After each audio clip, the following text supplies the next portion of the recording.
बिस्मिल्लाहिर्रहमानिर्रहीम अस्सलातु वस्सलामु अलैका या सय्यदी या रसूलल्लाह अस्सलातु वस्सलामु अलैका या सय्यदी या हबीबल्लाह। तमाम सुनने वालों को मेरा सलाम। मैं हूं राना अज़ीम और आज की अहम तरीन खबरें।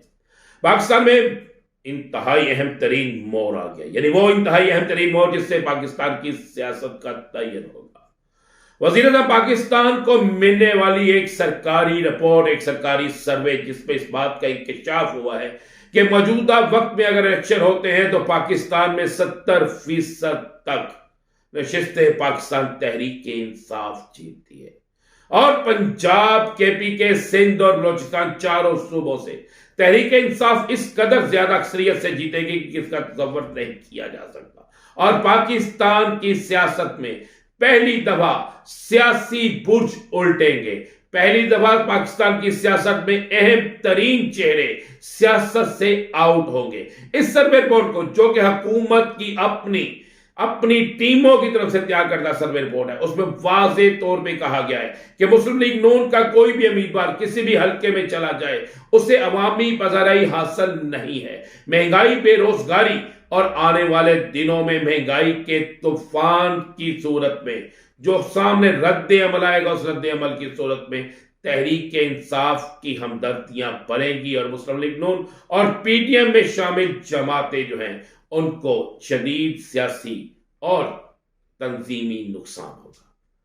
मेरे पास इतना यह है कि इस रिपोर्ट में यहां तक कहा गया है कि पाकिस्तान तहरीक इंसाफ के साथ साथ पाकिस्तान पीपल्स पार्टी और दीगर इत्तेहादी जमातें जो हैं वो सारी जिम्मेदारी पाकिस्तान मुस्लिम लीग नून पर डाल रही हैं। अक्सर जगहों पर जाकर जब सर्वे रिपोर्ट की गई तो किसी ने भी ये नहीं कहा कि पीडीएम इसके जिम्मेदार है, बल्कि हर जगह कहा गया कि इसकी जिम्मेदार मुस्लिम लीग नून है। मरियम नवाज शरीफ है, शहबाज शरीफ है और हमजा शहबाज है। इस अहम तरीन सर्वे रिपोर्ट के बाद हुकूमती वानों के अंदर एक खलबल मच चुकी है। हुकूमती वानों के अंदर एक अफरा तफरी का आलम है और हुकूमती वानों में यह सूरत हाल पैदा हो चुकी है कि अहम तरीन हुकूमती जिम्मेदारान अब यह कहने पर मजबूर हो गए हैं कि हमें हर सूरत में इंतखाबात को रोकना होगा। लेकिन इस सर्वे रिपोर्ट में यह भी कहा गया है कि अभी मौजूदा सूरत हाल जो है इस पे शायद कुछ सीटें तो मुस्लिम लीग नून या पीडीएम को मिल जाए, लेकिन अगर आईएमएफ की तमाम शराइत पर अमल दरामद शुरू हो गया तो शायद फिर जो सीटें मिल रही हैं वो सीटें भी ना मिले। बल्कि सर्वे रिपोर्ट में कहा गया कि सरकारी मुलाजमीन की 95% अक्सरियत जो है, 95% सरकारी मुलाजमीन जो है वो हुकूमत के खिलाफ जा रहे हैं।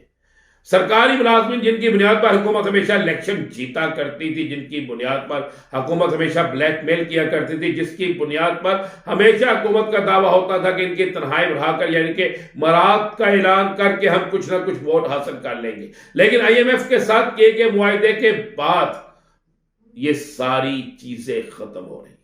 रिपोर्ट में तो यहां तक लिखा गया है कि जब आप किसानों से, जिम्मेदारों से सब्सिडी वापस लेंगे तो उसके बाद देहातों के अंदर जहां बरादरियों को, जहां खानदानों को वोट पड़ते थे, जहां मुस्लिम लीग नून या पीपल्स पार्टी की अक्सरियत हुआ करती थी, अब वहां पर भी सूरत हाल तब्दील होगी।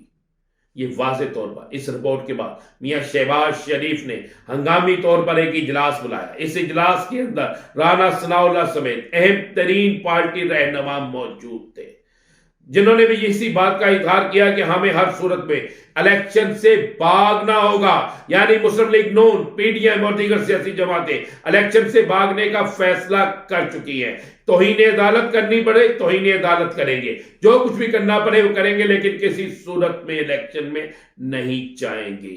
ये फैसला हुकूमत में मौजूद सियासी जमातों की तरफ से हो चुका है। लेकिन क्या इस फैसले पर अमल हो सकेगा?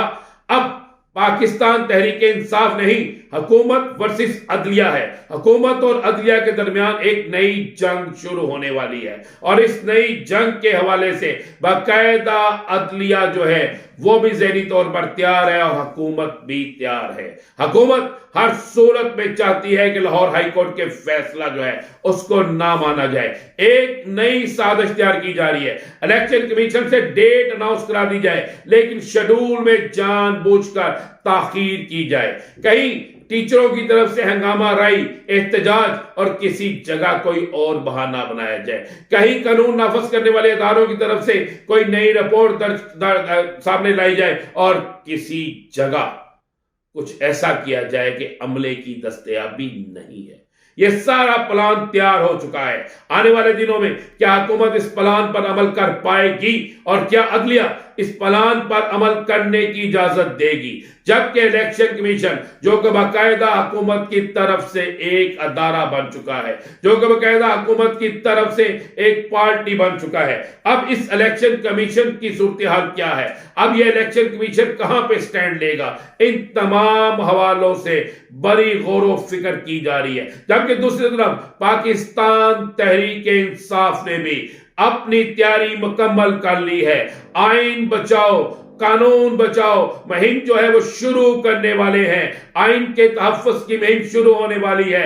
हजारों की तादाद में वकला सड़कों पर निकलने वाले हैं, हुक्मरानों के घरों का गिराव करने वाले हैं, इलेक्शन कमीशन के दफ्तर का गिराव करने वाले हैं, अदलिया की आजादी की जंग लड़ने वाले हैं।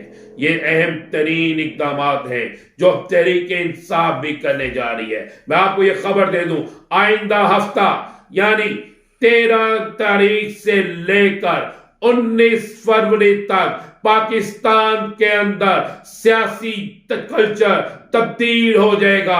या तो पाकिस्तान के अंदर जमहूरी माहौल रहेगा और या फिर पाकिस्तान से जमहूरियत का जनाजा निकल जाएगा। जमहूरियत का जनाजा कौन निकालेगा? जमहूरियत का जनाजा खुद सियासी जमातें निकालेंगी। हो सकता है कि अगर ये सियासी इख्तलाफात इसी तरह रहे, अगर सियासी जंग इसी तरह रहे, तो हो सकता है आने वाले वक्तों में पाकिस्तान के अंदर कोई तीसरी कुव्वत जो है उसे मुदाखलत करनी पड़ जाए। हो सकता है तीसरी कुव्वत पाकिस्तान के अंदर आकर सियासी माहौल को तब्दील कर दे, और जब यह सियासी माहौल तब्दील होगा तो पाकिस्तान की सियासत भी तब्दील हो जाएगी।